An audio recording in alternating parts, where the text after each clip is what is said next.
আমরা সবাই স্বপ্ন দেখতে পছন্দ করি এবং আমরা নিজেদেরকে স্বপ্নের স্থানে মাঝে মাঝে কল্পনা করে যেন নিজেরাই মনে মনে হাসি বা অনেক খুশি হই, তাই না? বাট আমরা এই যে আমাদের স্বপ্নযাত্রার যে প্রতিকূলতা, যে চ্যালেঞ্জগুলো কয়জন আমরা ভালোভাবে ফেস করতে পারি? সো তোমাদের এই যে চ্যালেঞ্জগুলো বা প্রতিকূলতাগুলো এগুলো আরেকটু সহজ করে দিতেই আমাদের আয়োজন আস্ক ইওর কোচ এপিসোড 1। এই যে এপিসোডটা, এটা মেনলি 26 ব্যাচকে ডেডিকেট করে। এখানে তাদের একটা ফেসবুক পোস্ট দেওয়া হয়েছিল। সো তারা অনেক বেশি কোশ্চেন রাখছে যে এখন থেকে তারা কীভাবে কী করবে। সো সেই সব কোশ্চেনের অ্যান্সার নিয়ে কিন্তু আমাদের আজকের এই এপিসোডটা। অ্যান্ড আজকে আমাদের কোচ হিসেবে আছে আমারই ডিএমসির সিনিয়র, অ্যান্ড হচ্ছে আমরা একসাথে খেলাধুলাও করি মাঠে, এবং তার ক্লাস করে আমি কিন্তু ডিএমসিতে চান্স পাইছি। সো আমাদের সাথে রিজভি ভাই আছে, যিনি হচ্ছে 2016-17 সেশনে মেডিকেল ফার্স্ট। তোমরা সবাই চেনো, আসলে পরিচয় করে দেওয়ার কিছু নাই। সো ভাই, আপনি কেমন আছেন? আমি খুব ভালো, শাহিন। তুই কেমন? তো আমি তো আমাদের ডিএমপিএল থেকে আউট হয়ে গেছি, একটু মন খারাপ। আপনি তো অনেক জলে আছেন, ফাইনালে উঠে গেছেন এক চান্সে। আচ্ছা ভাই, ওদের কোশ্চেনে যাওয়ার আগে আমার পার্সোনাল একটা কোশ্চেন ছিল। সেটা হচ্ছে, আমরা তো 3 ইডিয়টস মুভিটা দেখছি। ওইখানে যিনি ভাইরাস ছিল, তাকে টিজ করে যেটা ডাকা হইতো আর কি, তো তার যে কোনো সন্তান জন্মগ্রহণের পরেই তিনি হচ্ছে ফিক্স করে দিত যে মেরা বেটা ডক্টর বানেগা, মেরা বেটা ইঞ্জিনিয়ার বানেগা। সো আপনারও কি গল্পটা এরকম ছিল নাকি? না, আমার গল্পটা এরকম ছিল না অনেস্টলি, কারণ আমি ছোটবেলা থেকে আমার বাবা মার দিক থেকে অনেক স্বাধীনতা পেয়েছি। আমার গল্পটা একদম ছোটবেলায়, আমার যতদূর মনে পড়ে, ক্লাস 1-2 যখন পড়তাম, তখন আমার দুইটা ইন্টেনশন ছিল। প্রথমত হচ্ছে পাইলট হওয়ার ইচ্ছে ছিল, কারণ বিমান দেখে খুবই আপ্লুত হইতাম যখন উড়ে যেত। দ্বিতীয়ত হচ্ছে বিজ্ঞানী হওয়ার ইচ্ছে ছিল। পরে একটু বড় হওয়ার পরে ক্রিকেটের প্রতি ভালো লাগা, পরে ভাবতাম যে না, ক্রিকেট খেলবো একদিন, মাশরাফি মুর্তজা হব, আশরাফুল হব। তারপর খেলাধুলার মধ্যেই ছিলাম। কিন্তু আমার বাবা একদিন আমাকে একটা ইনসাইট শেয়ার করলো যে মাত্র 11 জন মাত্র একটা দেশ থেকে ক্রিকেট খেলছেন, আর ক্রিকেট খেলার থেকেও তো ডাক্তারি করে তুমি সরাসরি মানুষকে সেবা করতে পারছো, এরকম কিছু ব্যাপার। তা আমি আবার সুবোধ বালক, আমি আবার ভাবলাম যে আচ্ছা, তাহলে যেহেতু আমার বাবা মা চাচ্ছেন, আমাদের পরিবারে আর কোনো ডাক্তারও নাই, তাহলে আমি ডাক্তারই পড়ি। এটা আমার ক্লাস 8-9-এর দিকে একটা সফট চিন্তা ভাবনা ছিল। বাট ওই যে ভয়, উৎকণ্ঠা, আতঙ্ক, এগুলো ছিল যে ডাক্তারি তো সবচেয়ে টপ স্টুডেন্টরা পড়বে, সবচেয়ে মেধাবী ছাত্ররা পড়বে, আমি কি আদৌ অতখানি মেধাবী কিনা। মজার বিষয় হচ্ছে আপনি টপ করছেন। হ্যাঁ, তো ওইটা তো আমি ছোটবেলায় বুঝতে পারি নাই। তো এই অনিশ্চয়তার মধ্য দিয়ে আমার স্টুডেন্টরা অনেকেই যায়। আমি ওদেরকে এটাই বিলিভ করাইতে চাই যে আসলে একদিন তুমি যখন ভালো রেজাল্টটা করে ফেলবা, তখন দেখবা যে পেছন ফিরে তাকাইলে এটা খুব অদ্ভুত লাগবে, যেই তুমি ভাবতা যে আরে আমাকে দিয়ে হবে কিনা, সেই তোমাকে দিয়েই অনেক বেশি কিছু হয়ে গেছে। তো এই আর কি শাহিন। সেম এজ আমারও ভাই, আমি নিজেও চিন্তা করতাম যে ঢাকা মেডিকেল আসলেই হবে কিনা, ড্রিম দেখতাম, বাট হবে কিনা এটা নিয়ে কখনোই শিওর ছিলাম না। এক্স্যাক্টলি। সো আপনার তাহলে ফার্স্ট ডক্টর হওয়ার চিন্তা ভাবনা এটা আসছে ক্লাস 8 থেকে, 8-9 থেকে? তখন আর কি আমার মানে মাথায় অল্প অল্প করে জিনিসটা আসছে। বাট যদি এক্সাক্ট ঘটনাটা বলি, আমি ক্রিকেট খেলতাম যেহেতু, কাঠের বলের একটা বল এসে আমার এখানে লেগে কেটে গেছিল অনেকখানি। তারপর আমার বাসা ময়মনসিংহে ছিল, ময়মনসিংহে হসপিটালে প্রথমবারের মতো গেলাম। এবং হসপিটাল জায়গাটা আমার আগে থেকে মানে ছোটবেলায় খুবই জঘন্য লাগতো, স্মেলটার জন্য, ব্লিচিং একটা স্মেল থাকতো। তো প্রথমবার গিয়ে কি করব না করবো, আমি আর আমার বন্ধু গেছি, ওইভাবে বুঝিও নাই, ক্লাস 9-এ পড়ি। তারপর হচ্ছে একজন ডাক্তার খুবই ভালো ব্যবহার করলেন আমার সাথে। আমি মোটামুটি বলা যায় যে ওনার ব্যবহারে মুগ্ধ এবং প্রেমে পড়ে গেলাম লিটারালি। কারণ ক্লাস 9-এ পড়ে একটা ছেলের মাঝখানে সৌন্দর্যের তেমন কিছু একটা নাই, মানে দেখতে খুব অদ্ভুত, কণ্ঠস্বর ফাটা বাঁশের মতো, মানে সব কিছু মিলায় এই বয়সটা, বয়সন্ধিকালের এই বয়সটাতে সব জায়গায় দেখবি তাচ্ছিল্য বা একটা এরকম ব্যাপার কাজ করে। কিন্তু উনি আমাকে যে স্নেহ ভরে ব্যাপারটা কমপ্লিট করে দিলেন, তো আমি তখন ওনার নাম বা ওনার চেহারা কিছুই আমার মনে নেই, কিন্তু ওনার ব্যবহারের দাগ আমার মনে রয়ে গেছে আসলে। তো আমি এখনও আজও যখন ডাক্তারি প্রফেশনে থাকি, তখন আমার ওনার ওই ইন্সপিরেশনগুলো কাজে লাগে, যে উনি আমাকে যে কতখানি কেয়ার করছিলেন। এবং আমি যখন তখন হসপিটালে ওয়েট করতেছিলাম ঝিলি নেওয়ার জন্যে ওয়ার্ডে, আমি দেখছিলাম যে সাদা অ্যাপ্রন পরে অনেকেই ঘোরাঘুরি করছে, ছুটাছুটি করছে, কেউ আবার একটু বন্ধুর সাথে খোঁজ গল্প করছে, কেউ খুব ব্যস্ততার সাথে করছে। সব কিছু দেখে আমার মনে হয়েছে না, এই সাদা অ্যাপ্রন পরে যারা ছুটাছুটি করছে তাদেরকে মানে খুব দুর্দান্ত সুন্দর লাগতেছে। এই অ্যাপ্রন যদি একদিন আমার হয় তাহলে জিনিসটা মন্দ হবে না। তো ওই 9-এ ধর ওই ব্যাপারটাও একটা ছোট ছোট ট্রিগারিং পয়েন্ট আর কি, যেগুলো আলটিমেটলি কলেজে ওঠার পর, এসএসসি পাস করার পর, যেটা আমাকে তীব্রভাবে যে না ডাক্তারির দিকে আগাই, সেই দিকে মোটিভেট করেছে। আচ্ছা, 24-25 ব্যাচ যারা আছে অলরেডি তারা অ্যাডমিশন ফেজে চলে আসছে। 24 ব্যাচের এইচএস আজকে শেষ। সো তাদের আসলে একাডেমিক লাইফ প্রায় শেষ। অ্যান্ড হচ্ছে 26 ব্যাচ, তাদের একাডেমিক লাইফে মোটামুটি আর 1 বছর মতন আছে। সো আপনার একাডেমিক লাইফটা আসলে কীরকমভাবে আপনি গুছিয়ে নিয়েছিলেন বা কীরকম ছিল? যেটা আসলে তাদের জন্য ফলো আচ্ছা, করার মতন হতে পারে? অনেস্টলি স্পিকিং শাহিন, তুই যদি একাডেমিক লাইফের কথা বলিস তাহলে ওদের মানে আমরা যখন কথা বলছি 26 ব্যাচের এইচএসসি শুরু হইতে কিন্তু মানে 1 বছরের থেকে আরো অনেক কম সময়, কম 1 সময়, বছর আছে এটা বললে এটা দেখা যাবে স্টুডেন্টরা মিস ইন্টারপ্রিট করবে এবং এটা শুনতে মনে হয় যে আর 1 বছর তো 1 কত বছর তো অনেক অনেক দিন। সময়, হ্যাঁ। আসলে 1 বছর অনেক সময় না। মানে ছোটবেলায় দেখতাম সময় ধীরে যাচ্ছে, কিন্তু বড় হওয়ার পর আমাদের যখন আমরা চাপে থাকি, প্রেসারে থাকি, তখন সময় আরো দ্রুত চলে যায়। কোন দিক দিয়ে সময় চলে যায় বোঝাই যাবে না। সো একাডেমিকে কিভাবে ওরা পড়াশোনা গোছাবে এটা যদি বলি, আমি জানি না এই প্রশ্নটা তোর লিস্টে আছে কিনা। সবচেয়ে বেশি যে প্রশ্ন পাই, ভাই এখন থেকে শুরু করলে হবে কিনা, নেক্সট নেক্সট প্রশ্ন এটা। আচ্ছা যাই হোক, তাহলে আমরা আগে উত্তর করে দিচ্ছি। এই প্রশ্নটা এখনো পর্যন্ত যদি কেউ করে, আমি বলবো যে এখনো শুরু করলে হবে, কারণ এখনো যেটুকু সময় আছে ওইটুকু সময় আমরা ঘুরে দাঁড়াইতে পারি। কিন্তু কখন শুরু করলে হবে না, ওই যখন ও একদম ধর এসএসসি দেওয়ার আগ মুহূর্তে বা টেস্টের অনেকদিন পরে গিয়ে বলবে যে ভাই আমি কিছুই পড়ি না, এখন থেকে শুরু করতে চাই, আমি ওকে কিভাবে এই মিথ্যা আশ্বাসটা দেই যে আচ্ছা এখন থেকে পড়লে তোর সবকিছু হয়ে যাবে, তাই না? কিন্তু আমি মনে করি যারা ধর এখনো 2টা চ্যাপ্টার করে পড়ছে প্রত্যেক সাবজেক্টে বা একটা চ্যাপ্টার করে পড়ছে, ওরাও যদি চায় যে না আমি আমার যে পিসিএমবির যে আমার 8টা বই আছে এই বইগুলোর উপরে আমি দখল আনবো, আমি অ্যাডমিশন এবং একাডেমিকে ভালো করবো, সেটা পসিবল। এটা বলে আমি তারপর সামনে আগাচ্ছি যে ওরা কি করতে পারে। বা এটাও বোধহয় তোর আরেকটা প্রশ্নের উত্তর হয়ে যাবে, বোধহয় থাকবে প্রশ্নটা, যে মানে কিভাবে একটা চ্যাপ্টার গুছাবে, সেটার উত্তর এখানে কাভার হয়ে যাবে আই থিঙ্ক। সেটা হচ্ছে যে প্রথমে তুমি চ্যাপ্টারটাকে ভালো করে পড়ো এবং এড়িয়ে যাও না। এড়িয়ে যাওয়া মানে কি, যে আচ্ছা এটা বুঝতেছি না এটা বাদ, এটা বুঝতেছি না এটা বাদ, এটাতে একটু টাইম দাও। এখনো টাইম দেওয়ার মতো সময় তোমার হাতে আসছে, এটা টাইম দিয়ে বুঝে নাও। এই যে একটা ইনভেস্ট করলা, সময় দিয়ে জিনিসটা বুঝলা, এটা তোমার মনে থাকবে।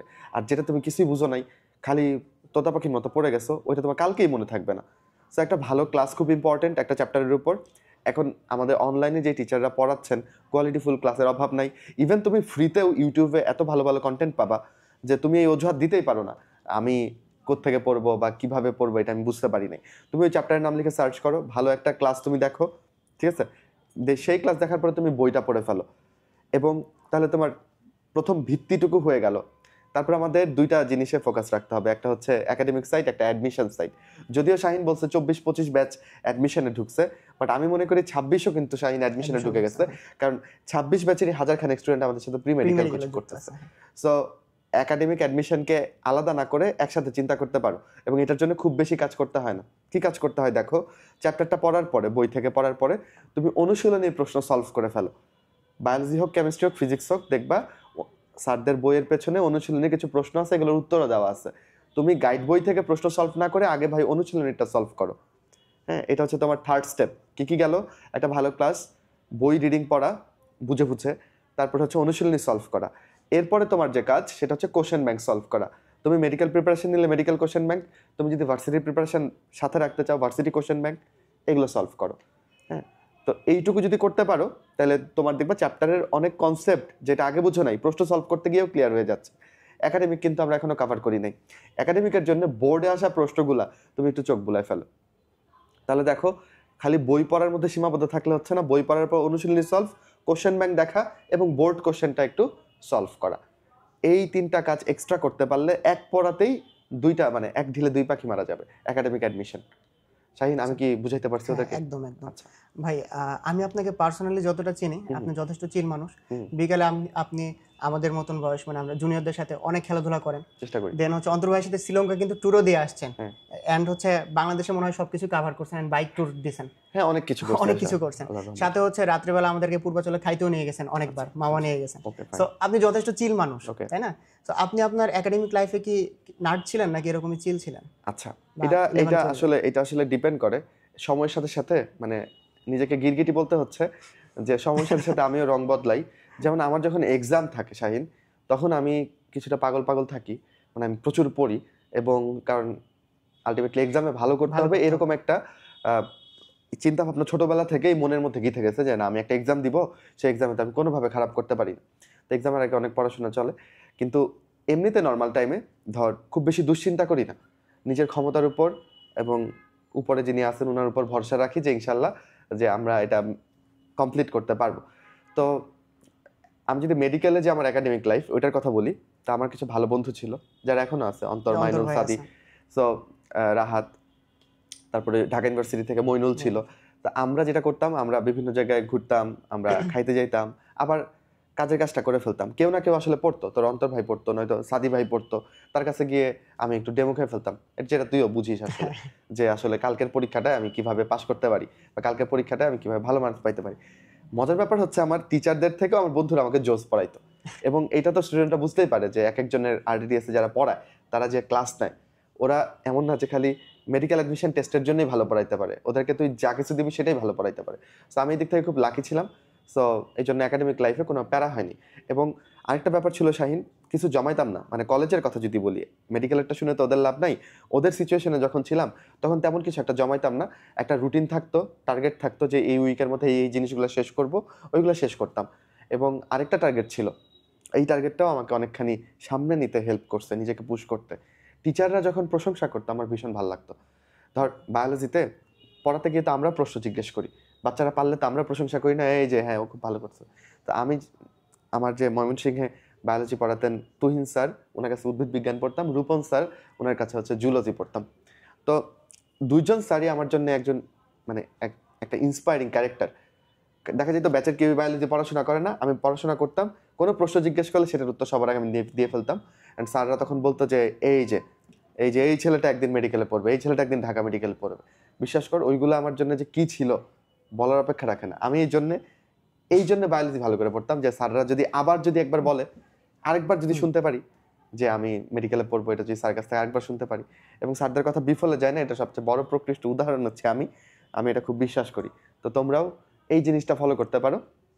এই তো একাডেমিকে চিল থাকার ব্যাপারটা এটাই, তুমি যদি পড়াটা রেগুলার পড়তে পারো তাহলে চিল থাকতে পারবা।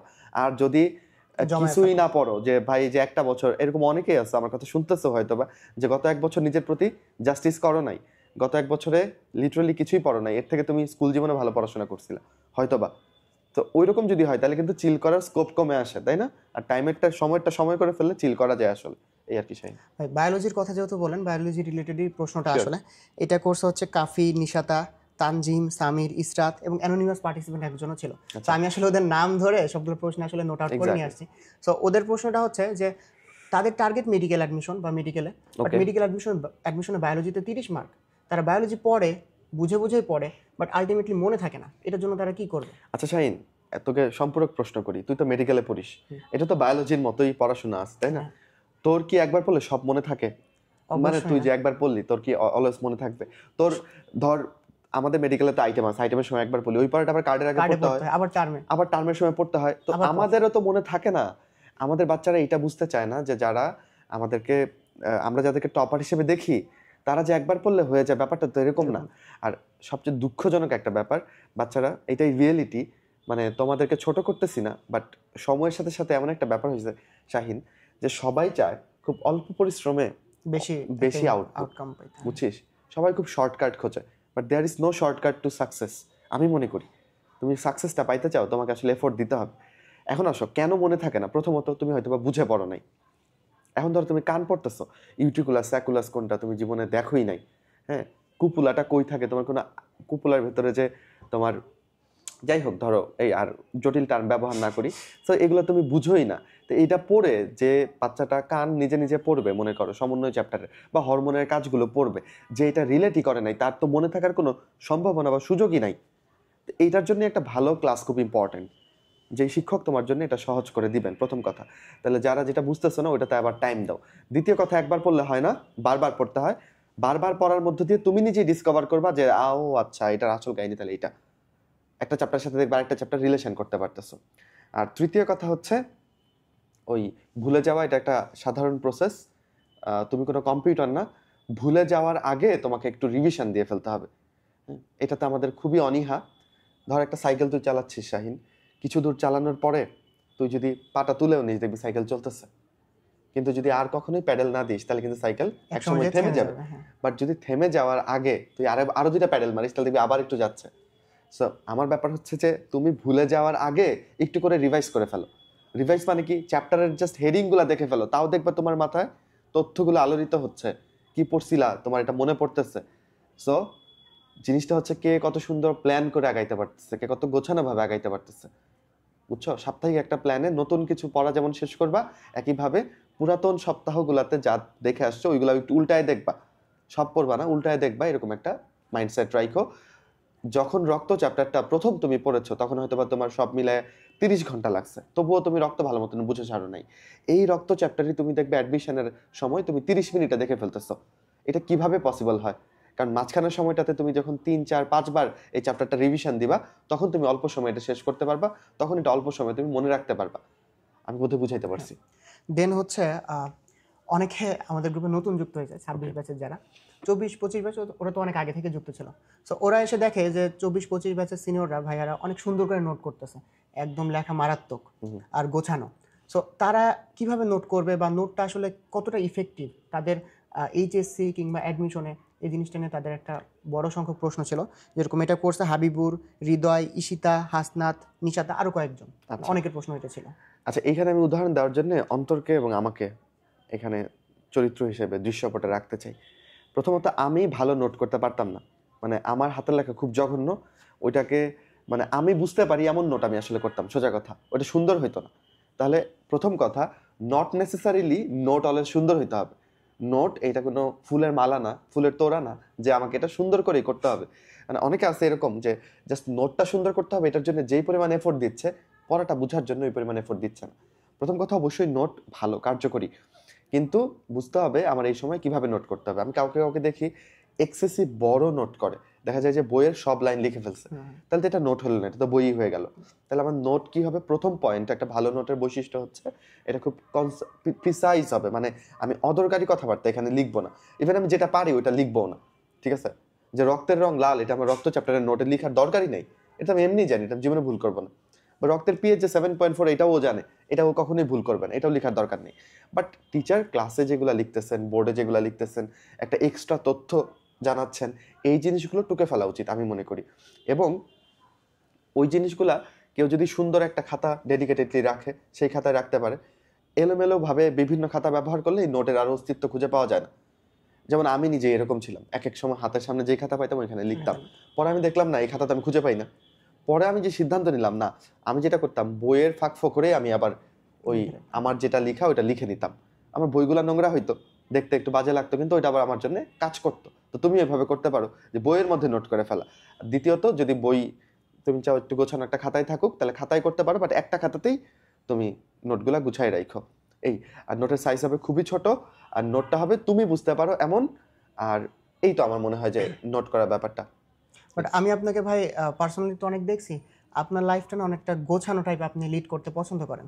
যেরকম আপনি এখন কথাগুলো বলতেছেন, আপনি কিন্তু খুবই মানে গোছানো স্টাইলে সুন্দরভাবে বলতেছেন, অ্যাকসেন্টগুলোও অনেক সুন্দর, এবং আপনি মানে আপনাকে ভদ্র টিচার বলা যায়, একদম পারফেক্ট ভদ্র। তুই কি অভদ্র টিচার? কি না না, আমার মধ্যে তো একটু চাঞ্চল্য বোধ আছে, অনেক মানে দুষ্টুমিও করি, বাট আপনি একদম ভদ্রতার শীর্ষে। সো আপনি কি এই যে রুটিন মাফিক চলাফেরা বা কাজ কারবার করা, এই যে এত সুন্দর সবকিছু মেনটেন করা, এটা কি আপনি একাডেমিক লাইফ বা এইচএসসি তখন থেকে মেনটেন করতেন, যে রুটিন মাফিক আপনি আপনার জীবনটাকে সাজাইছেন, নাকি আপনার যখন যেটা পছন্দ এভাবে? আমার মনে হয় যে তুই খুব ভালো ভালো প্রশ্ন পিক করতেছিস, মানে এগুলো দরকার।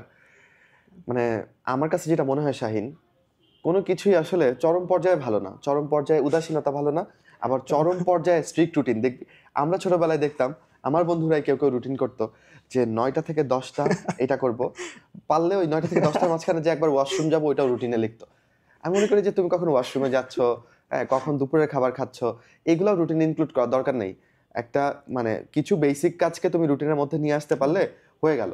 যেমন ধরো আমার রুটিনগুলো কেমন ছিল, আমি যদি আমার কথা বলি, আমি ওই যে বললাম না, আমি দেখা যাচ্ছে যে আমার ডেইলি একটা প্ল্যান থাকতো যে আজকের মধ্যে আমি এটা শেষ করব, বাট আমার মাথায় এটা সাজানো থাকতো যে সকালে এইটুকু পড়বো, দুপুরে এইটুকু পড়বো, রাতে এইটুকু পড়বো। দেখা গেল সকালে কোনো কারণে আমি ওইটা শেষ করতে পারি নাই, আমি এটার ব্যাকআপ হচ্ছে রাতে দিয়ে দিতাম, মানে দিন শেষে গিয়ে আমি লেভেলে থাকতাম। আমি নিজেকে ওই রকম স্ট্রিক্ট রুটিনে বাঁধি নাই যে আমাকে এই সময়ের মধ্যে একদম এক্স্যাক্টলি এটাই করতে হবে, এই সময়ে বাংলা পড়বো, এই সময় এটা পড়বো, এই সময় এটা পড়বো। ওইটা আমার মাথায় থাকতো, ওইগুলো লিখতে গেলেও আরো সময় নষ্ট, ওইটা আমার মাথায় থাকতো। কিন্তু ওই যে একটা সার্টেন সময় শেষে, একটা সপ্তাহ শেষে আমার উইকলি টার্গেট আমি ফিল আপ করতে পারতাম। এই টার্গেটটা ভাই আমি নিজেও সেট করি, আমার একটা ছোট নোটবুক টাইপ আছে।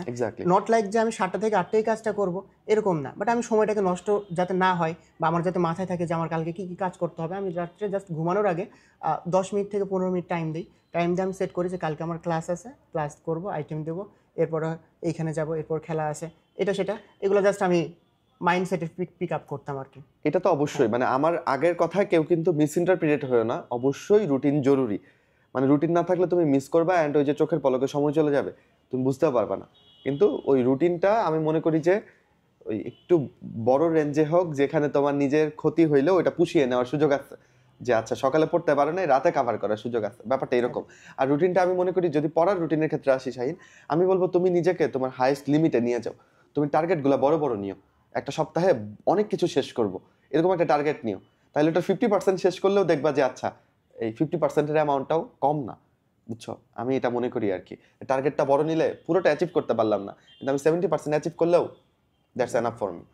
আমার হচ্ছে যখন মেডিকেল ফার্স্ট কাউকে দেখি আমার মনে হয় যে এরা অমানব কিছু একটা টাইপ, যে এরা মনে হয় চিন্তাই করে না যে তার মেডিকেলে চান্স হবে কিনা, কোনো শঙ্কা এরকম ছিল কিনা, আমার আসলে জানা নাই, আপনার কাছে শুনবো। বাট আপনি কি মানে ম্যাটের পাশাপাশি অন্য কোনো কিছুর ব্যাকআপ রাখছিলেন, বা ওরা কি রাখবে ভার্সিটি ইঞ্জিনিয়ারিং? আমরা যেহেতু 26-এর জন্য কথা বলছি, আমি ওদের স্টেজে যখন ছিলাম তখন আসলে আমি আমারটা বলতেছি, আসলে এখান থেকে তোমরা সিদ্ধান্ত নিও। আমার অপশনাল ছিল হচ্ছে হায়ার ম্যাথ। হ্যাঁ, তো ঢাকা ইউনিভার্সিটিতে যেহেতু ম্যাথ দাগাইতে হবে, মানে আমি ম্যাথ না দাগায়ে বাংলা ইংলিশে দাগাইতে পারতাম, বাট প্রথমত ম্যাথ দাগাবো এই চিন্তাই করেছি। বাট আমি আসলে বায়োলজিতে যতখানি ভালো ছিলাম, ম্যাথে অতখানি ভালো ছিলাম না। এটা কেন বললাম? কারণ ম্যাথে কম সময় দিতাম, সময় দিলে আমি ওইটা ভালো হইতাম হয়তোবা। কারণ আমাদের সময় ম্যাথ আসলে সৃজনশীল ছিল না, এবং টু বি অনেস্ট পরীক্ষার আগের রাতে সব ম্যাথ করে ফেলে পরীক্ষার আগে 2 দিন, ঠিক আছে, 75 পাওয়া যেত। সো সিস্টেম আমাদেরকে মানে আমাকে ফাঁকিবাজ হওয়ার সুযোগ দিচ্ছে, আমি ফাঁকিবাজ হয়েছি ম্যাথের জায়গাটাতে। এখন তোমাদের মতো অবস্থা থাকলে হয়তো বা হইতে পারতাম না। যাই হোক, কথা সেটা না। তো আমি যেটা করতাম, ওই ভার্সিটির জন্যে আমি কোশ্চেন ব্যাংক সলভ করতাম। আমার অবশ্যই প্ল্যান বি হিসেবে ঢাকা ইউনিভার্সিটি ছিল। ইভেন টু বি অনেস্ট আমি স্বীকার করব, আমি এইভাবেও চিন্তা করছি, যদি টপ 4টা মেডিকেল কলেজ না পাই কিন্তু ঢাকা ইউনিভার্সিটিতে ভালো সাবজেক্ট পাই, মানে আমার জেনেটিক ইঞ্জিনিয়ারিং এখনও টিল নাও অনেক বেশি ভালো লাগে। সো আমার এটা একটা প্রিয় সাবজেক্ট। যদি আমি এটা কোনোভাবে পেয়ে যাই, তাহলে আমি মেডিকেল না পড়ে এখানে পড়ে ফেলবো। যদিও আমি জানতাম যে আমার বাবা মা হয়তো বা অপোজ দিবে, বাট আমার এরকম একটা মনে মনে ভাবনা ছিল। তাই আমি ঢাবির প্রিপারেশন খুব ভালো মতো নিতাম, এই কোশ্চেন ব্যাংকগুলো সলভ করতাম। কিন্তু ম্যাথের ক্ষেত্রে যে প্রবলেমটাই পড়তাম, যেহেতু আমি বেসিক ওরকম ক্লিয়ার করে পড়ি নাই, সো আমি না 2 দিন পর পর ওই শর্টকাট রুলগুলো ভুলে যাইতাম। আমি টাইপ ভিত্তিক ম্যাথগুলো প্র্যাকটিস করতাম ওই যে অ্যাডমিশনের বইগুলো থেকে, এগুলো আমি কালেক্ট করে ফেলছিলাম ইন দ্য মিন টাইম। তো কিন্তু আমি দেখতাম যে না, এটা আবার 1 মাস পরে আমি দেখতে গেলে আমি কিছু মনে করতে পারতেছি না। তো পরে ভাবলাম যে না, এই এফোর্টটা ম্যাথে দিয়ে আমার যেটা সমস্যা হচ্ছে, আমি মনে হচ্ছে এই আউটপুটটা ওই রকম পাবো না। তার চেয়ে মেডিকেলে যেহেতু ইংলিশ আছে, ভার্সিটিতে ম্যাথের বদলে আমি ইংলিশ দাগাইতে পারবো। আমি জানি আমার কিছু সাবজেক্ট টোটালি মিস যাবে, ম্যাথ না দাগাইলে আমাকে কখনো ইঞ্জিনিয়ারিংয়ের যে সাবজেক্টগুলো বা অ্যাপ্লাইড সাবজেক্টগুলো আমাকে দিবে না। বাট স্টিল আমি তো ওইটাতে চাচ্ছিও না, আমি তো বায়োলজি কেন্দ্রিক সাবজেক্টগুলো চাচ্ছি। জেনেটিক ইঞ্জিনিয়ারিং আমার ড্রিম সাবজেক্ট, তাহলে আমি ঠিক আছে, আমি স্যাক্রিফাইস করি ম্যাথকে, আমি ইংলিশ পড়ি। অ্যান্ড এটা একটা ওয়াইজ ডিসিশন ছিল, আমার দিক থেকে এটা বলবো। আমি ইংলিশটাকে খুব একটু এক্সট্রিম লেভেলে প্রিপারেশন নিলাম। ভার্সিটিতে আসা সব ধরনের ইংলিশ আমি এইচএসসি লাইফের যে ফ্রি টাইমগুলো, ধর শুক্রবার আজকে পড়ার চাপ তোর কোনো কারণে একটু কম, হ্যাঁ, নামাজের পরে ওই অলস সময়টা আমি তখন ইংরেজি বইটা নিয়ে বসতাম। তো ভার্সিটির ইংরেজিগুলো সলভ করায় আমার কিন্তু মেডিকেলের ইংরেজিটা পানি পানি হয়ে গেছে, বুঝছিস? সো এই সিদ্ধান্তটা নিয়েছিলাম। ফাইনালি আমি ঢাকা ইউনিভার্সিটিতে পরীক্ষা দেই নাই, মানে দেওয়ার সুযোগ ছিল না। যেদিন আমাদের ভর্তির ডেট ছিল, ওই দিন আবার ঢাকা ইউনিভার্সিটির পরীক্ষা ছিল। তো যদি আমি দিতাম তাহলে আমি ইংলিশ দাগাইতাম। সো এত কথার ভিড়ে আসল কথা হচ্ছে যে আমার প্ল্যান বি ছিল, এবং সেটার উত্তর ছিল ভার্সিটি। সো আমি এখানে একটু অ্যাড করে দিতে চাই, আমরা আরটিডিএস আসলে যেটা করছি এবার 25 ব্যাচের জন্য, আমরা তো বুঝতে পারি যে স্টুডেন্টদের চাওয়া কি, বা ওরা আসলে কিভাবে নিজেদের প্ল্যানটা সাজায়। দ্যাটস ওয়াই আমরা ওদের প্ল্যান বিটা নিজেরাই সাপোর্ট দিচ্ছি। দ্যাট মিনস ওদের মেডিকেলের পাশাপাশি ওদের যে এডিশনাল পার্টটা লাগবে ভার্সিটির জন্য, ইনক্লুডিং ম্যাথ অ্যান্ড ফিজিক্স কেমিস্ট্রির যে ম্যাথমেটিক্যাল পার্ট, বায়োলজি তো আমাদের ক্লাস দেখলে মেডিকেল হবে মানে সব ভার্সিটিও কভার হবে, ওটা সমস্যা নেই। কিন্তু ম্যাথ এবং ফিজিক্স কেমিস্ট্রির যে ম্যাথমেটিক্যাল পার্ট, ওইটার সাপোর্টটা আমরা দিচ্ছি। এটার নাম দিচ্ছি আমরা কমপ্লিমেন্টারি ভার্সিটি কোর্স। এটা হচ্ছে 25 এবং 24 ব্যাচের যারা আমাদের সাথে মেডিকেল প্রিপারেশন নিচ্ছে তাদের জন্য। তো আমরা নিজেরা যেসব ফিল করে আসছি ওইগুলা ইমপ্লিমেন্ট করে সিস্টেমটাকে আরো বেশি গোছানো করতে চাচ্ছি একটা স্টুডেন্টের জন্য। আচ্ছা, এখানে ভাই যে 24-25 ব্যাচ উল্লেখ করছে, 26 ব্যাচ যে পাবা না এরকম না। তোমরা যখন তোমাদের অ্যাডমিশন ফেজে আসবা তোমরা ওইটা পাবা ডেফিনেটলি আমরা যদি বেঁচে থাকি। আচ্ছা, এরপরে হচ্ছে ভাই আপনি যে ফিজিক্স ম্যাথের কথা বললেন, ওদের একটা বড় সমস্যা হচ্ছে ওরা যারা হচ্ছে মেডিকেলের প্রিপারেশন নিতেছে, সব সাবজেক্টে তারা ভালো, ঠিক আছে, বাট হচ্ছে ম্যাথ ফিজিক্সের না যে সিকিউ লিখতে হয়, বা তারপর সৃজনশীল অ্যান্সার করতে হয়, এই ম্যাথগুলো না তারা আটকে যাচ্ছে, বা এই জায়গাতে তাদের একটা ঘাটতি থেকে যাচ্ছে যে এইচএসসির জন্য যে প্রিপারেশন ফিজিক্স এবং ম্যাথটা, এটা হচ্ছে কিভাবে তারা কাভার আপ করবে। ওকে, আচ্ছা, আমি ম্যাথের ব্যাপারে খুব বেশি কথা বলবো না, কারণ আমি নিজে স্বীকার করছি আসলে যে ম্যাথে আমার নিজের বেসিকেই ঘাটতি ছিল, অ্যান্ড আমাদের সময় ম্যাথ সিকিউ ছিল না। বাট ফিজিক্স তো আমাদের সময় সিকিউ ছিল, অ্যান্ড আমি কখনোই ফিজিক্সের প্রতি বিমাতাসুলভ আচরণ করি নাই যে আচ্ছা আমি মেডিকেলে পড়বো এই জন্য ফিজিক্স কম পড়বো, বা ফিজিক্স আমার খুব জঘন্য লাগতো, এটা আমি কখনোই বলবো না। আমার বেশ ভালোই লাগতো, কিন্তু কখনো কখনো এরকম হইতো যে পরীক্ষায় একটা প্রশ্ন দিচ্ছে যেটা আমি আসলে সলভ করতে পারতেছি না। কিন্তু এই ব্যাপারগুলো কলেজের পরীক্ষায় বেশি হইতো, কারণ কলেজের পরীক্ষায় স্যাররা হচ্ছে পোলাপানের লিমিট যাচাই করে, যে দেখি প্রশ্ন করি, দেখি তুই কেমন পারিস। সো ওইটা নিয়ে ওরিড না হয়ে যদি স্টুডেন্টরা টেস্ট পেপার একটু দেখে, বা ধর আগের বছরে বোর্ডে আসা প্রশ্নগুলো দেখে, তাহলে ওরা আইডিয়া পাবে। অ্যান্ড ওই প্রশ্নগুলো না উত্তর পড়ে ফেললে হবে না। কেউ যদি প্রশ্নটা দেখে ফিজিক্সের অ্যান্ড উত্তরটা আবার সাথে সাথে নিজে পড়ে ফেলে, তাইলে এটা কোনোই লাভ নাই। তাইলে হচ্ছে হুবহু এই প্রশ্নটা আসলে ও বমি করে দিয়ে আসতে পারবে, কিন্তু যদি এই প্রশ্নটা না আসে একটু ঘুরে আসেও আর পারবে না। তো আমাদের সমস্যা যেটা, ওই যে এটা আগেও মেনশন করছি, আমরা কম পরিশ্রমে বেশি করতে চাই, অ্যান্ড ওই যে ম্যাথগুলো হচ্ছে আমরা সলভ করতে চাই না। ইভেন যেমন আমি কালকেই হচ্ছে ময়মনসিংহে অফলাইন ক্লাস ছিল, সো সেকেন্ড টাইম ব্যাচে ওদের হচ্ছে প্রবলেম সলভিং একটা ক্লাস ছিল, যার যত প্রবলেম নিয়ে আসো। আমি দেখলাম যে ম্যাক্সিমাম সবাই হচ্ছে ম্যাথ নিয়ে আসছে, একটা একটা করে আমার দিচ্ছে, আমি সলভ করে দিচ্ছি। তো আমি দেখলাম আমি যখন ম্যাথ সলভ করে দিচ্ছি ওদেরকে, ওদের খুব আরাম, মানে ওরা বসে বসে খুব আরাম পাচ্ছে। পরে আমি বললাম আচ্ছা এই ম্যাথটা করো তো, এটা করতে দিলাম, দেখলাম যে না ম্যাক্সিমামই অনেক সময় হয়ে গেছে রেসপন্স করতে পারতেছে না। সমস্যা হচ্ছে এটাই, তুমি যখন একটা গাইড বই থেকে একটা সলভ দেখে ফেলবা, তুমি যখন একটা ক্লাস থেকে একটা সলভ দেখে ফেলবা, তোমার কাছে মনে হবে আরে এটা আমি পারবো, আর এটা তো এরকম সোজা ছিল। কিন্তু ওর থেকে একটু জাস্ট ঘুরাই দেওয়া একটা প্রশ্ন তোমাকে দিয়ে দিলে তুমি আবার আটকে যাচ্ছ। তাহলে কাহিনী কি, আমরা চিন্তা করি না, আমরা নিজেদের সলভিং পাওয়ার বাড়াই না। এটা যে খালি, আমি একটু বৃহৎ পরিসরে যদি বলি, আমার ফিলোসফিটা যদি খালি এক্সামের মধ্যে আটকায় না রেখে তোমার জীবনের ক্ষেত্রে চিন্তা করি, তোমার জীবনেও নানাবিধ প্রবলেম আসবে, এগুলো কে সলভ করে দিবে? এগুলোর সলভার তো তোমার নিজের হইতে হবে, তাই না? ফিজিক্সের একটা প্রবলেমকে জীবনের একটা প্রবলেম হিসেবে দাঁড় করাও এবং নিজেরটা নিজে সলভ করার চেষ্টা করো। অনেকক্ষণ চিন্তা করলা, 2 ঘন্টা সময় পার হয়ে গেছে, এরপরও পারছো না, দেন তুমি সলভটা দেখো, ওইটা তোমার মাথায় থাকবে, ওইটা তোমার মুখস্থ না, ওটা তোমার অর্জিত। আর যে সাথে সাথেই তুমি অ্যান্সারটা দেখে ফেলো, তাইলে তুমি কোনোদিন ফিজিক্সে দেখবা সিকিউ ভালো করতে পারতেছো না, তুমি ওই ধরাই খাবা, প্রশ্ন ঘুরাই দিলেই তুমি পেইন খেয়ে যাবা। তো আমাদের নিজ হাতে ক্যালকুলেশনগুলো করা, নিজ হাতে ম্যাথগুলো সলভ করা খুবই খুবই ইম্পর্টেন্ট। ফিজিক্সের ব্যাপারে আমি এটা বলবো। এই সমস্যাটা ওরা যেটা করে যে একটা চ্যাপ্টার পড়ার পরে যে প্র্যাকটিসগুলো দেওয়া থাকে গাইডগুলোতে, তারা হচ্ছে সরাসরি উত্তর দেখে দাগায় ফেলে। সো এই জিনিসটা তোমরা উত্তরটা ঢেকে রাখো, এরপরে নিজেকে তুমি যাচাই করো, দেন তুমি অ্যান্সারগুলো করো, এরপর তুমি মিলাও যে কোনটা কোনটা ভুল হয়েছে, তাহলে তোমার ব্রেন স্টর্মিংটা হবে। নাহলে তোমার আসলে জাস্ট উত্তর দেখে পড়াই হবে, পরে মনে থাকবে না।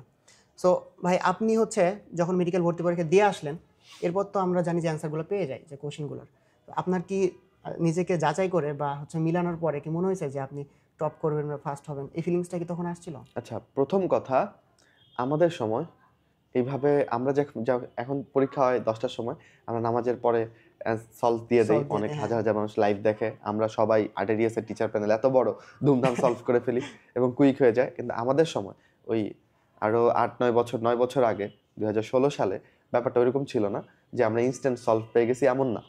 তবে পরীক্ষা দিয়ে আসার পরে 4-5টা প্রশ্ন তো মাথায় ঘুরতে থাকে যে আচ্ছা এগুলো তো কনফিউশন নিয়ে দাগাইলাম, এগুলা কি হইলো, এগুলা কি হইলো। সো এখান থেকে যখন আসলাম বাসায় এসে দেখলাম যে 2-1টা হচ্ছে, 2-1টা ভুল যাচ্ছে, তো এখানে বেদনা মধুর একটা অনুভূতি, মিশ্র একটা অনুভূতি তখন পাচ্ছিলাম। তবে বারবার নিজেকে খুব দোষী মনে হচ্ছিল যে না, এটা আমার প্রতি জাস্টিফিকেশন হইলো না, আমি এটা ভালো, আমার বেস্ট এক্সামটা বোধহয় আমি দিতে পারলাম না, এরকম অনুভূত হয়েছে আসলে আসার পরে। আচ্ছা, বেস্ট এক্সাম না দিয়েও টপ করছে, ফার্স্ট হয়েছে। ভাই বলতেছে যে হচ্ছে পড়াশোনা করে না, চিল ছিল, পড়াশোনা করছে ঠিক আছে, কিন্তু দেখছো রেজাল্টে কিন্তু সব প্রকাশ পাইতেছে। এইটাতে তুই আমাকে মানে ওদের সামনে ভন্ড হিসেবে প্রেজেন্ট করতে পারবি না। এই কারণে প্রথম কথা হচ্ছে যে কোচিং এর পরীক্ষাগুলোতে শাহিন দেখা যেত যে 90+ মোটামুটি মার্কস চলে আসতো সব পরীক্ষাগুলোতেই। তো আমি যখন পরীক্ষা দিছি, আমার কাছে মেডিকেল পরীক্ষায় মনে হয়েছে আমি হাইস্ট 82-83 পাবো। তো আমার তো মানে এটা আমার পার্সোনাল ফিলিং, অন্যদের ফিলিং তো আমি জানি না। এখন একটা পরীক্ষা যে 90 উঠবে না, এটা তো আমি জানতাম না। যে আমি পাইছিলাম 85.5। 85.5 যে আসলে হাইস্ট মার্কস থাকবে, এটা কে জানতো? সো দ্যাটস ওয়াই আমার ফিলটা ভালো ছিল না। আমার মনে হয়েছে আমার ঢাকা মেডিকেলটা ফসকে গেল। আমার বের হওয়ার পর আমার বাবা জিজ্ঞেস করছে যে কেমন দিছো পরীক্ষা। তাহলে আপনার মধ্যে একটু দুশ্চিন্তা বা ভয় কাজ করছে? ডেফিনেটলি অনেক বেশি দুশ্চিন্তা এবং ভয় ছিল। এই জিনিসটাই আমাদের স্টুডেন্টকে অনেক বেশি প্যারা দিতেছে। তারা হচ্ছে পড়াশোনা করে, মনে করেন 1 ঘন্টা টানা পড়তে পারে না, 1 ঘন্টা পড়ার আগে তার মধ্যে চিন্তা আসে যে আমি এখন যদি ভালো না করি তাহলে কি হবে, দেন আমি কি ঠিক মতন পড়াশোনা করতেছি কিনা, দেন হচ্ছে একটা সাবজেক্ট পড়তেছে, তার আরেকটা সাবজেক্ট নিয়ে তার মধ্যে টেনশন ঢুকে যাচ্ছে, অনেক বেশি চিন্তা করতেছে, ভয় করতেছে। সো এই জিনিসটাকে তারা কিভাবে ওভারকাম করবে, একটা জিনিসের প্রতি তারা কিভাবে কনসেন্ট্রেটেড থাকবে যে আমি ওইটাই পড়বো অ্যান্ড 1 ঘন্টা আমি ভালো করে পড়বো, 2 ঘন্টা ভালো করে পড়বো? এটাও শাহীন, আমার মনে হয় যে এটা না মানে পার্সোনালিটি টু পার্সোনালিটি ভ্যারি করে। একটা বাচ্চা কিভাবে ছোটবেলা থেকে বেড়ে উঠছে, তার স্বভাব চরিত্র, তার চিন্তা ভাবনা, এই সব কিছুর উপরে জিনিসগুলো ডিপেন্ড করে আমার কাছে মনে হয়। সো এখানে আমাদের আর একটু গোছানো মানুষ হতে হবে, ডিসিপ্লিন মানুষ হতে হবে। আমি যেন আমার নিজেকে কন্ট্রোল করতে পারি, আমি যেন আমার চিন্তা দিয়ে ধাবিত হতে পারি, আমি যেন একজন ওভার থিঙ্কার না হয়ে যাই, নিজের ফোকাস যেন আরো বাড়াইতে পারি, নিজের প্রতি নিজেকে যেন কন্ট্রোল করতে পারি, এই গুণগুলো অ্যাচিভ করতে হবে। তাইলে আমাদের মানে জীবনটা চলাটা আরো সহজ হবে।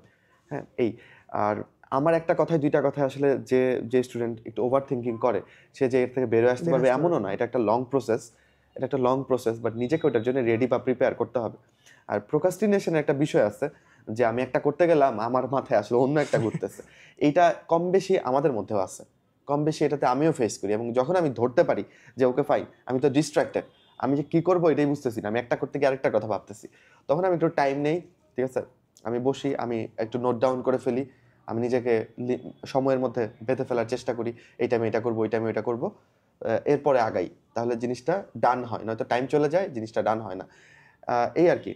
তো ওইটাই আর কি, নিজের রুটিনের প্রতি একটু ডেডিকেটেড থাকা, ওটা শেষ করার চেষ্টা করা। আরেকটা ব্যাপার কি শাহীন, তুই যখন পড়বি না খালি চিন্তা করবি, এটা হচ্ছে একটা সাইকেলের মতো, দুশ্চক্র, তুই চিন্তাতেই ফেসে যাবি। আর তুই যদি ধর আজকে তুই 2টা চ্যাপ্টার পড়ছিস মনে কর, তুই কিন্তু একটা গুড ভাইবে থাকবি, তোর মনটা কিন্তু ফ্রেশ থাকবে যে না আমি আজকে স্যাটিসফাইড, আমি আজকে পড়ছি 2টা। হ্যাঁ, আচ্ছা এরকম করে পড়লে তো আল্লাহর রহমতে এই সপ্তাহে আমি আরো 5টা 7টা চ্যাপ্টার শেষ করে ফেলতে পারবো।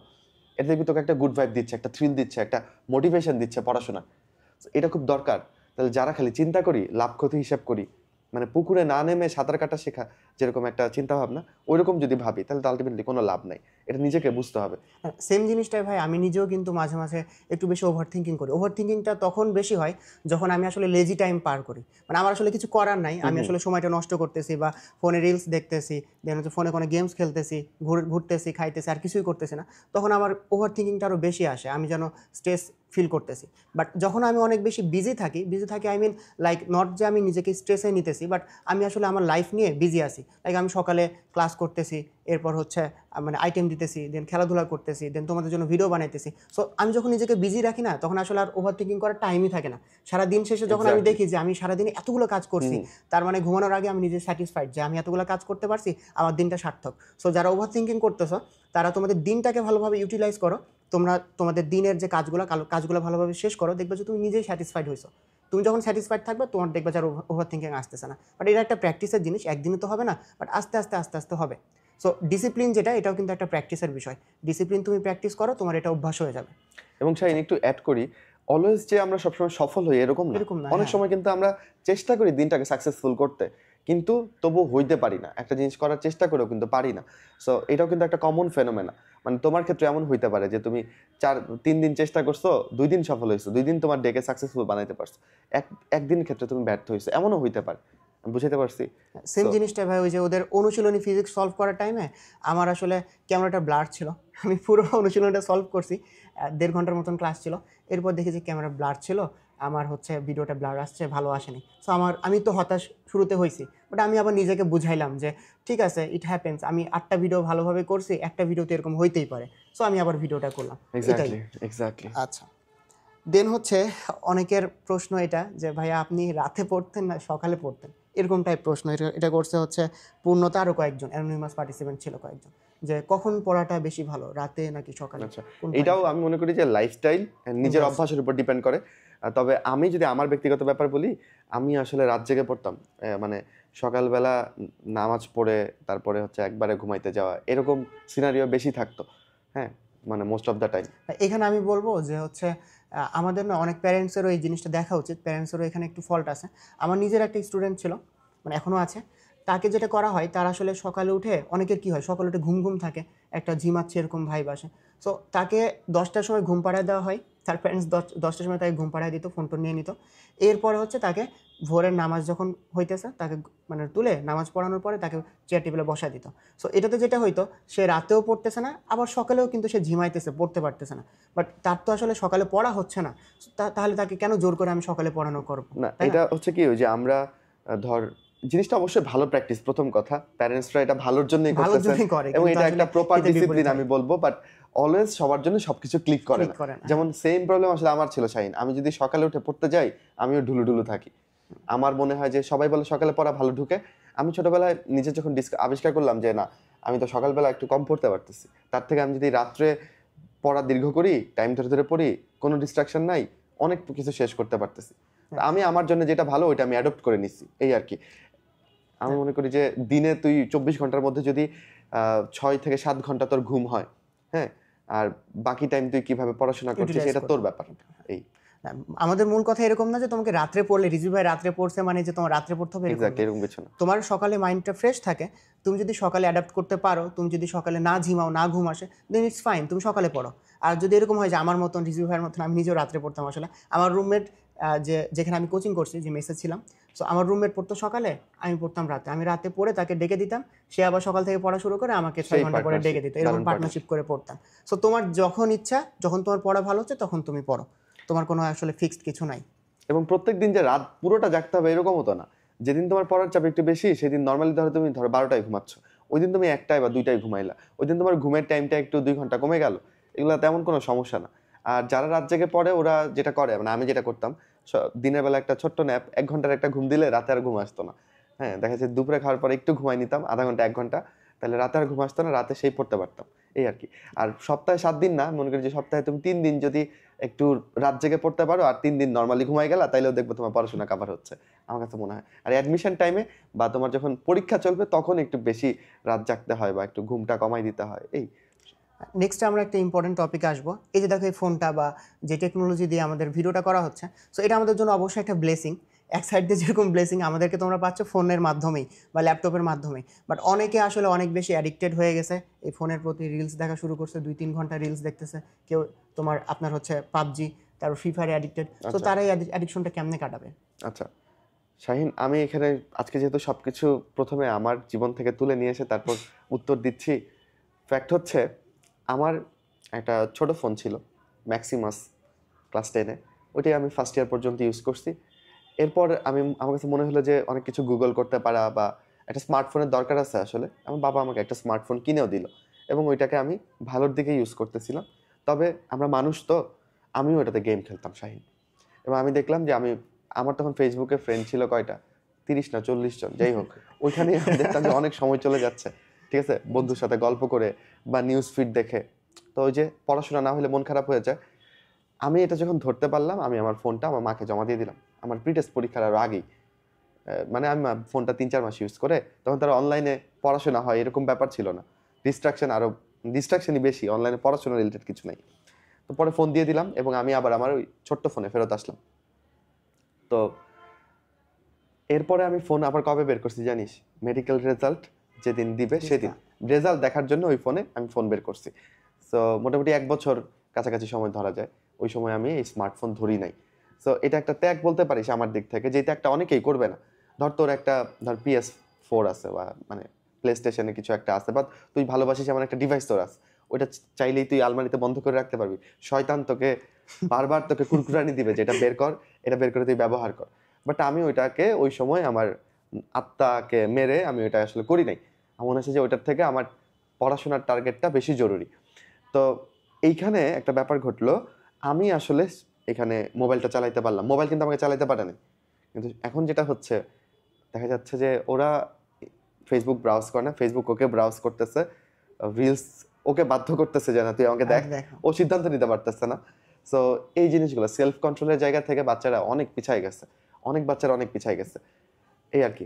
আমিও মাঝে মধ্যে তো মানে মোবাইলে লুপে পড়ে যাই, দেখা যাচ্ছে যে আমিও কিন্তু যখনই আমি বুঝতে পারি আমি তো লুপে পড়ে গেছি, অ্যাট দ্যাট টাইম মাস্ট আমি জেতার জন্য আমি এখান থেকে বেরোয় আসি, যে না মোবাইলের সাথে যুদ্ধে আমাকে জিততে হবে, তখন আমি এর থেকে বেরোয় আসি। বা দেখা যায় আমার বন্ধু বা কেউ একজন যদি লোকেট করতে পারে যে রিজভি এখন মোবাইলে ডিস্ট্রাক্টেড বা মোবাইলে অ্যাডিক্টেড হয়ে গেছে, ও যখন একটা অন্তর যদি আমাকে ডাক দেয়, এই কি করতেছিস, কাজ কর, তখনই আমি সম্ভিত ফিরে পাই এবং আমি কাজে ফিরে চাই। আমি কিন্তু মোবাইলের কাছে হেরে যেতে চাই না কখনোই। সো ওইভাবে তোমরাও মোবাইলের ভালো দিকগুলোকে এক্সপ্লোর করবা বা টেকনোলজির ভালো দিকগুলোকে এক্সপ্লোর করবা, আর খারাপ দিকগুলোর ক্ষেত্রে নবসকে কন্ট্রোল করবা। এটার চেষ্টা করবা, প্র্যাকটিস করবা। নট অলওয়েজ তুমি পারবা, কিন্তু চেষ্টা করতে থাকলে একটা সাম এক্সটেন্টে তুমি দেখবা যেটা অ্যাচিভ করতে পারতেছো, এই আর কি। লার্নিংটা হচ্ছে তোমার যখন মনে হবে যে আমি আসলে এখানে একটু সময় নষ্ট করতেছি, বাট আমার এখন বের হয়ে আসা দরকার, সাথে সাথে তুমি বের হয়ে আসবা, সাথে সাথে তুমি ব্যাক পয়েন্টে চলে আসবা। বাট তখন যদি তুমি চিন্তা করো যে না ঠিক আছে আরেকটু পরে এভাবে চলতেই থাকবে, সো তুমি কখনোই বের হয়ে আসতে পারবে না। এটা বলে অ্যাডিকশন। হ্যাঁ, এটাই অ্যাডিকশন। যখনই তোমার ক্লিক করবে তখনই তুমি বের হয়ে আসবা। নেক্সট কোশ্চেনটা ভাই হচ্ছে কেমিস্ট্রি নিয়ে। আমরা প্রায় শেষের পথে চলে আসছি, এটার পরে আর একটা প্রশ্ন আছে। ওকে। কেমিস্ট্রিতে আমি নিজেও পড়ছি, কেমিস্ট্রিতে আসলে এক্সেপশনাল জিনিসপত্র অনেক বেশি, মানে নর্মাল রুলসের থেকে এক্সেপশনাল অনেক কিছু বেশি আছে। এবং পর্যাবৃত্ত ধর্ম চ্যাপ্টারটা যদি ওরা পড়তে লাগে তাহলে দেখবে যে কত এক্সেপশনাল। অ্যান্ড সাথে সাথে তাদের যে অর্গানিক কেমিস্ট্রি আছে, চ্যাপ্টারটা আসলে একটা, বাট একটা চ্যাপ্টার 3টা চ্যাপ্টারের সমান। সো কেমিস্ট্রিতে ওদের 5টা চ্যাপ্টার, খুবই ছোট মনে হয় যে কেমিস্ট্রি বই এমনিই শেষ হয়ে যাবে। বাট এখন তারা এসে বুঝতেছে যে কেমিস্ট্রিতে এত কিছু, তারা কিছুই মাথায় রাখতে পারতেছে না। সো আপনার কেমিস্ট্রিটা আপনি কীভাবে গুছাইতেন? আচ্ছা, জৈব থেকেই বলি। একটু অ্যাডমিশন সময় থেকে শুরু করে পরে পেছন দিকে আসি। অ্যাডমিশনের সময় শাহিন আমার মনে হইলো যে জৈব যৌগ চ্যাপ্টারটা আমাকে খুব প্যারা দিচ্ছে, এবং এখান থেকে এত চিপাচাপা থেকে প্রশ্ন দেয় যে কিছু কিছু প্রশ্ন আমি পারি না। পরে আমি রেগে গেলাম মোটামুটি। আমার কাছে যতগুলো বই ছিল, এগুলো অনুশীলনী থেকে শুরু করে গাইড বই যে ছিল সেগুলোর জৈব যৌগর প্রশ্ন আমি নিয়ার অ্যাবাউট, আমার মনে পড়ে কম করে হলেও 1200 থেকে 1500 প্রশ্ন জৈব যৌগের উপর সলভ করছি আমার অ্যাডমিশন টাইম। কারণ কি, এটা আমাকে খুব পেইন এবং প্যারা দিচ্ছে। আমার কাছে মনে হয়েছে আমার নাম্বার কমে যাচ্ছে এটার জন্য, জৈব যৌগের জন্য। ওই যে শেষের দিকে এত ব্যবহার, টলিমারের এত পেইন খাইতাম। পরে যেটা হইলো শাহিন, আমি দোয়া করতাম যেন আল্লাহ জৈব যৌগ থেকে যেন বেশি প্রশ্ন আসে, কারণ আমি এটাতে এত স্ট্রং ফিল করতাম, বুঝছিস। এছাড়াও আমার প্রিয় চ্যাপ্টার ছিল কেমিস্ট্রিতে অর্থনৈতিক রসায়ন, কর্মমুখী রসায়ন, ল্যাবরেটরি নিরাপদ ব্যবহার। কারণ এই চ্যাপ্টারগুলো কেউ পড়তো না, এই চ্যাপ্টারগুলো সবাই সহজভাবে কেউ পড়তো না, আলটিমেটলি এখান থেকে প্রশ্ন আসলেও পারতো না। কিন্তু এই চ্যাপ্টারগুলো আমি অনেকবার পড়ছি, মানে অনেকবার রিভিশন দিচ্ছি নিজের তাড়নায়, যে না এগুলো আবার পড়ি। ফলে যেটা হয়েছে, যদিও আমাদের দুরন্ত প্রয়াসের ক্লাসগুলো সেট করে, এই ক্লাসগুলো আমাকে দিচ্ছে না, বাট আমি দীর্ঘকাল এই ক্লাসগুলো পড়াইছি, অর্থনৈতিক রসায়ন, কর্মমুখী রসায়ন, এবং চ্যাপ্টারগুলো অলমোস্ট লাইক আমার মুখস্থ, যে কোনটার পর কি আসছে, কোনটার পর কি লাগবে, কোনটার পর কি। এইগুলা গেল হচ্ছে যেগুলা রচনামূলক চ্যাপ্টার, সেগুলোর কথা। এবার আসি ওই যে মানে নিয়মের থেকে ব্যতিক্রম বেশি কেমিস্ট্রিতে, সেগুলোর ব্যাপারে। এটা শুনলে হয়তো মাইনুল ভাই আবার একটা রামদানি আসবে যে কি বলিস আমার সাবজেক্ট নিয়ে। না, এটা তো অসত্য কিছু না, এটা তো অবশ্যই সত্য। সো কেমিস্ট্রির ক্ষেত্রে আমার কাছে মনে হয় যে ধর বইটা পড়া খুবই জরুরি, এবং হাজারি স্যারের বই যেই পরিমাণ রিসোর্সফুল, হাজারি স্যারের বই যদি একজন পড়ে এবং যদি অনুশীলনী সলভ করে, তার আর কিছু বাকি থাকে না, বুঝছিস। আর যদি কেউ কিছু না বুঝে, অনেক রিসোর্স ইউটিউবেও আছে, একটা জাস্ট ওই টপিকটা লিখে সার্চ দিলে দেখা যাবে অনেক কন্টেন্ট চলে আসতেছে। শুধু যে দেশি কন্টেন্ট দেখতে হবে এরকম না, অ্যানিমেশনের মধ্য দিয়েও খুব ভালো মতন জিনিসগুলো বুঝাই দেয়। তো তখন এটা ভিজুয়ালাইজ করতে পারবে অ্যান্ড ও লিখতে পারবে। যেমন ধর আমি যখন শঙ্করায়ন লিখতেছি, বা ওই যে ধর SP3 শঙ্করায়নের জন্য যে অরবিটটা আঁকতেছি, মানে এটা আসলে কি, এখানে আসলে কি থাকে, ইলেকট্রনটা কেমনে থাকে, আসলে এটা কি এক্সিস্ট করে কি না, মানে আমাদের বাচ্চাদের কিন্তু কোনো আইডিয়াই নেই, মানে কি পড়তেছি আমরা, কোথায় আসি, কোনো আইডিয়াই নেই। এগুলো আইডিয়া কখন ক্রিয়েট হয়, যখন তুই একটু কিছু অ্যানিমেটেড ভিডিও দেখবি, একটু 3D কিছু ভিডিও দেখবি, ভালো একটা ক্লাস করবি, ভালো কিছু ছবি দেখবি, তখন দেখবি যে জিনিসগুলো ভালো বুঝে যাচ্ছে। এই আর এইচএসসিতে ভালো করার জন্য তো আগের বছরের বোর্ড কোশ্চেনগুলো দেখে ফেললে, ওইগুলো সলভ করে ফেললে দেখা যায় যে মোটের উপর কমন পড়ে যায়। আরেকটা ব্যাপার ছিল, আমি একটু মেক শিওর করবো, যদি স্কুলের কেউ দেখে থাকে তাদেরকে বলবো স্কুলের কেমিস্ট্রিটা যেন ভালো করে পড়ে। কেন পোলাপান কলেজে এসে সাফার করে জানিস? কারণ পোলাপান স্কুলের কেমিস্ট্রি ভালো করে পড়ে না। আমি নিজে দেখছি যে জৈব যৌগ আমার বন্ধুরা পারে না, যেগুলো আমি স্কুলে শিখে আসছি। কারণ আমি স্কুলে জৈব যৌগকে চূড়ান্ত সিরিয়াসনেস নিয়ে পড়ছি, এবং এইখান থেকে প্রশ্ন অ্যান্সার করবো, যেটা প্রশ্ন আসে এভাবে পড়ছি। আমি কলেজে উঠে জৈব যৌগের শুরুর দিকে যা পাইছি এগুলো সব স্কুলে ছিল, ম্যাক্সিমাম স্কুলে ছিল। সো স্কুলের কেমিস্ট্রিটা ভালো করে পড়লে কলেজের কেমিস্ট্রি আসলে অপেক্ষাকৃত সহজ থাকে। আচ্ছা, নেক্সট হচ্ছে লাস্ট প্রশ্ন বলতে লাস্ট দুইটা আর কি। এটা হচ্ছে স্টুডেন্টদের বলতে টপারদের আর কি। টপার হচ্ছে 2জন আমরা পাইছি। তারা হচ্ছে বলছে একজন অ্যানোনিমাসলি কমেন্ট করছে, আরেকজন হচ্ছে সৎসাহস নিয়ে ডিরেক্ট কমেন্ট করছে ওকে। যে আমাদের হচ্ছে সিলেবাস, মানে ওর সিলেবাস পার্সোনালি আর 2 মাসের মধ্যে ওর সব কিছু শেষ হয়ে যাবে। বা আরেকজন কমেন্ট করছে ওর 1 মাসের মধ্যে সব কিছু শেষ হয়ে যাবে। সো তাদের তো এখনো টাইম আছে মোটামুটি অ্যাডমিশন পর্যন্ত বা এইচএসসি পর্যন্ত। এরপরে তারা আসলে কি করবে বা কি করা উচিত যাতে তারা একটা টপ রেজাল্ট, বা তাদেরও স্বপ্নটা হচ্ছে আপনার মতন যে মেডিকেলে ফার্স্ট হবে বা একটা পজিশনে আসবে, সবাই তাকে চিনবে, সবাই তাকে দেখবে, এরকম। সো এই জন্য এই টার্গেটটা নিয়েই কিন্তু তারা অনেক আগেই সিলেবাসটা শেষ করতেছে। তো এরপর তারা আসলে কি করবে একবার যখন শেষ হয়ে যাবে? আচ্ছা, আমার মনে হয় যে প্রথমত তাদেরকে একটা থামস আপ দিচ্ছি আমি, কারণ ওরা আগে থেকে সিরিয়াস ছিল, পড়াশোনা করছে এবং শেষের দিকে আসছে, দ্যাটস গ্রেট। তবে এই সংখ্যাটা খুবই অল্প, শাহীন। মানে আমরা যদি পার্সেন্টেজ হিসাব করি, 2 জন পাইছি। 1%-এরও কম দেখবি যে স্টুডেন্ট আসলে এই সিচুয়েশনে আছে।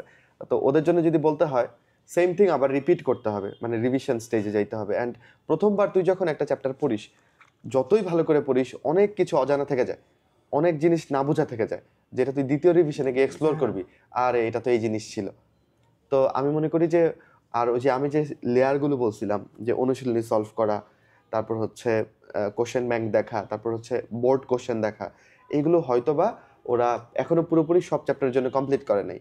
তো এই কাজগুলো ওরা করবে। এবং আমি তোকে, টু বি অনেস্ট, ধর ফিজিক্সের একটা চ্যাপ্টার তুই পুরোপুরি পড়লি, তুই অনুশীলনী সলভ করলি না, আমার দৃষ্টিতে তুই 50% পড়ছিস ওই চ্যাপ্টারের, আর 50%ই তোর পড়া হয়নি। মানে অনুশীলনীকে আমি মোটামুটি 50% দিতে চাই। তো এই কাজগুলো ওরা করতে পারে। আর যদি মেডিকেল টার্গেট হয়, তাহলে আমাদের এক্সট্রা রাইটারের বইদের অনুশীলনী ওরা সলভ করে ফেলতে পারে।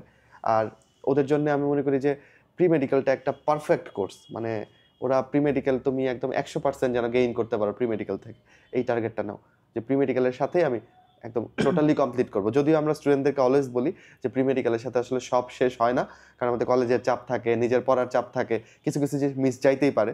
কিন্তু তুমি যদি এইরকম স্টেজে থাকো যে তোমার সবই তুমি গুছাই নিয়ে আসছো, তাহলে তো তোমার জন্য জোস ব্যাপার, ঠিক আছে? এবং তুমি একটা টার্গেট নাও, তুমি যদি মেডিকেল টার্গেট হয়, তুমি এভাবে প্ল্যান করো যে 25 ব্যাচের ভাইয়া আপুরা যখন মেডিকেল পরীক্ষা দিবে, সেই প্রশ্ন আমি জোগাড় করে আমি নিজে মেডিকেল ভর্তি পরীক্ষা দিব। সেম থিং আমি আসলে করছিলাম, এবং আমার মনে আছে যে ওইটাতে আমি 78 পাইছিলাম, বুঝছো? মানে 1 বছর আগে যে পরীক্ষা দিছিলাম, এই প্রশ্ন জোগাড় করে। তো তুমিও এরকম একটা টার্গেট নিতে পারো যে তুমি 60-70 এরকম যদি পেতে পারো, এটাও একটা ভালো মার্ক। পরের বছর গিয়ে তুমি 80 পাবা ইনশাল্লাহ। ভাই নেক্সট অ্যান্ড লাস্ট প্রশ্ন, তাদের আসলে একাডেমিক নিয়ে না, তারা হচ্ছে প্রশ্ন করছে যে আসলে আরটিডিএস তো তাদের জন্য অনেক ইন্সপিরেশন। সো এখানে টিচাররাও তাদের জন্য, টিচারদের যে বন্ডিং সেটাও তাদের জন্য একটা ইন্সপিরেশন। লাইক কীরকম, তাদের প্রশ্নটা হচ্ছে যে আপনি আপনার এত ভালো ভালো ফ্রেন্ড একসাথে কেমনে পাইলেন, যে আপনি অন্তর ভাই, রাহাত ভাই, সাদি ভাই, মাইনুল ভাই, তাদেরকে একসাথে কই থেকে পাইছেন? তাদের এরকম ফ্রেন্ড সার্কেল নাই। তো আপনি কেমনে পাইছেন এটা বা কই থেকে পাইলেন? না, ওদের সাথে তো কারোর সাথেই আমার কলেজের, মানে মেডিকেল কলেজে আসার আগে তো পরিচয় ছিল না। এবং সত্যি কথা বলতে, আমরা যখন ঢাকা মেডিকেলে পড়তে আসছি, আমার ব্যাচের অন্যান্য আমার ব্যাচমেটদের দেখে আমার কাছে মনে হয়েছে যে আমার এখানে ফার্স্ট হওয়া উচিত হয়নি শাহিন, টু বি অনেস্ট। আমার এখানে ফার্স্ট হওয়া উচিত হয়নি। এখান থেকে আমার থেকে অনেক ডিজার্ভিং লোকজন আছে যারা আসলে ফার্স্ট হইতে পারতো। এবং পড়াশোনা ছাড়াও এত এত কোয়ালিটি এক একজন হোল্ড করে, আনবিলিভেবল। মানে আমি যখন আমার বন্ধুদের দেখছি, আমার হীনমন্যতা লাগছে, ঠিক আছে? হয়তো বা একটা পরীক্ষা দিয়ে আমি ফার্স্ট হয়ে গেছি, এবং ওই স্টুডেন্টদের চোখে মনে হতে পারে যে আরে রিজু ভাই তো সেই মেধাবী। না রে ভাই, আমার অনেক, মানে ম্যাক্সিমাম ব্যাচমেটের কাছে আমি আসলে কিছুই না। হ্যাঁ, মানে এটার প্রমাণ তো তুই অন্তরের সাথে ধর আমার যদি মিলাস, এখানেও বোঝা যায় অনেক কিছু। তো এক একজনের এক এক দিকে স্কিল থাকে। তো অন্তর ভাইকে দেখলে মনে হয় যে ওনার ব্রেনটা যদি একটু খুলে পরীক্ষা দিতে যাবো একটা যখন লোভ একটু যদি একটু নিয়ে তারপর আবার পরে ব্যাগ দিলাম আর কি, একটু ধার নিয়ে। আচ্ছা, তো ধর ঢাকা মেডিকেল বা বুয়েট বা ঢাকা ইউনিভার্সিটি বল, এই জায়গাগুলো এরকম দেখা যায় যে দেশের সবাই তো এখানে পড়তে চায়, মেধাবীরা। এবং দেশের বিভিন্ন জায়গা থেকে, মানে বিভিন্ন ব্রেইন এসে এখানে একীভূত হচ্ছে। তো এক একজনের মধ্যে এক এক রকম স্কিল থাকে। সেখান থেকে আবার মানে চিন্তা ভাবনা, তারপর হচ্ছে মাইন্ডসেট, এগুলো মিলতে হয়, মিললেই তো পরে বন্ধু হয়। তো আমার কিন্তু কারোর সাথেই, ব্যাচের কারোর সাথে বল, শত্রু ভাবাপন্ন কোনো সম্পর্ক নেই। কিন্তু বেস্ট ফ্রেন্ড তারাই হয় যাদের সাথে সব কিছু মিলে যায়, চিন্তা ভাবনা বা সব কিছু। তো সেই দিক থেকে আর কি আল্লাহর একটা অশেষ রহমত ছিল।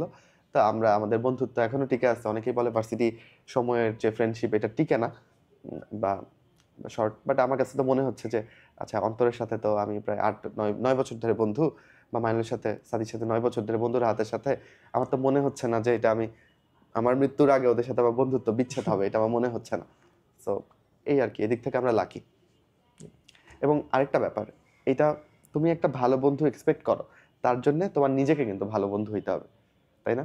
তুমি যদি ভালো বন্ধু না হও আরেকজনের, তা আরেকজন কেমনে তোমার ভালো বন্ধু হবে? এটাও খুব ইম্পর্টেন্ট। তাহলে ভাই তাদের যে যতগুলো প্রশ্ন ছিল সবগুলো আমরা অ্যান্সার দেওয়ার চেষ্টা করেছি এবং ভালো মতন আর কেউ সেশনটা ভালোই লং হয়েছে। তারা পুরোটা দেখবে কিনা জানি না। যদি তুমি শেষ পর্যন্ত এসে থাকো, দেখে থাকো, দেন তোমাকে কনগ্রেচুলেশনস, তুমি অনেক কিছু এখান থেকে শিখছো। বাট শিখার পরে যদি তুমি জাস্ট শিখে রাখো, মাথায় রাখো, তাহলে হবে না।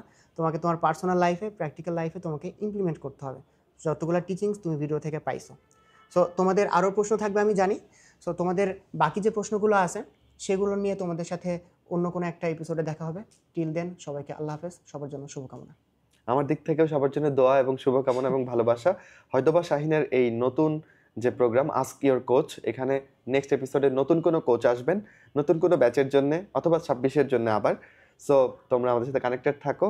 আমরা আরটিডিএস পরিবার সর্বোচ্চ চেষ্টা করে যাচ্ছি যেন তোমাদেরকে অনেস্ট সাপোর্টটা আমরা দিতে পারি। ওকে, সো এই তো, অনেক অনেক দোয়া, ভালোবাসা। আসসালামু আলাইকুম সবাইকে। আসসালামু আলাইকুম।